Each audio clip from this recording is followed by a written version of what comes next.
In Tolkien's Middle-earth, few creatures are as mysterious as the orcs. Serving as relentless foot soldiers of evil, their origins are a complex blend of dark intent and tragic corruption. Where did the orcs come from, and how does the term Uruk fit into their identity? Let's delve into the deep lore of Middle-earth to uncover the origins of the orcs and how they perceive themselves. The orcs' story begins with Melkor, later known as Morgoth, the first Dark Lord and source of evil in Middle-earth. Melkor sought to corrupt and destroy the creations of Eru Ilúvatar, the supreme deity, but he couldn't create life independently. He could only corrupt what existed. A widely accepted theory, supported by Tolkien's writings, is that orcs were originally elves. Before the sun and moon existed, elves awakened under starlight as the firstborn of Ilúvatar. Melkor captured some elves and took them to his fortress of Utumno, where he twisted them through torment and dark sorcery into the grotesque forms known as orcs. This corruption was both physical and spiritual. Orcs were imbued with hatred for elves and all things good, a perverse reflection of what they once were. This adds tragedy to their origin, as they are essentially corrupted elves. Tolkien later explored other possibilities. One theory suggests orcs were bred from men, who also fell under Melkor's shadow, addressing moral dilemmas like the immortality of elves versus the mortality of orcs. Another idea is that orcs were made from beasts or lesser creatures, given semblance of life by Melkor, though this conflicts with the rule that only Ilúvatar can create life. Regardless of their exact origins, orcs are perversions of life, twisted by Melkor's malice. They reproduce like other races, but their society is built on brutality, fear, and servitude. They hate all things good, themselves and their masters, creating a culture of constant strife and mistrust. An interesting aspect is how orcs refer to themselves.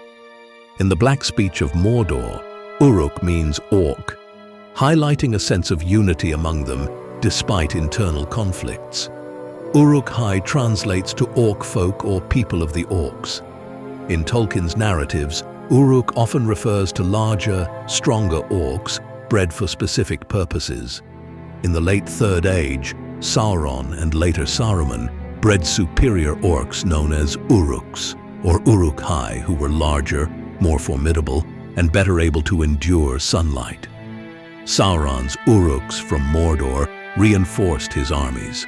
They were fiercely loyal and better organized. Saruman bred his own Uruk-hai by crossbreeding orcs with men, resulting in warriors who could move swiftly under the sun, unlike traditional orcs hindered by daylight. The distinction between Uruks and lesser orcs highlights dynamics within orc society. Uruks often held higher positions and looked down on smaller orcs, leading to internal rivalries evident in The Lord of the Rings. Despite divisions, the term Uruk indicates a common identity, reflecting their self-perception as a distinct people with their own harsh culture, not merely servants of darkness. Their creation serves multiple purposes in Tolkien's legendarium. It showcases Melkor's inability to create life, only corrupt it, and introduces complex moral questions about free will, redemption, and the nature of evil. Are orcs inherently evil or victims of Melkor's corruption? Tolkien grappled with these questions, and the ambiguity adds depth to his world. In the Third Age, orcs come under Sauron's command. He continues Melkor's legacy, using orcs as his primary military force and breeding new kinds like the Uruks of Mordor to further his conquest. Different orc groups exist with their own characteristics and hierarchies, from smaller goblin-like orcs of the Misty Mountains to the militarized forces of Mordor and Isengard.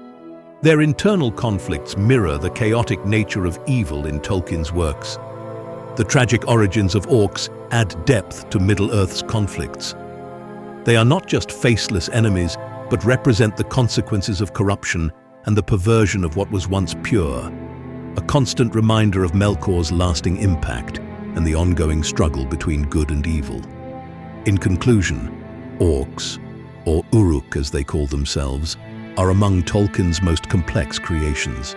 Born of corruption, their origins reflect themes of loss, perversion, and the relentless impact of evil.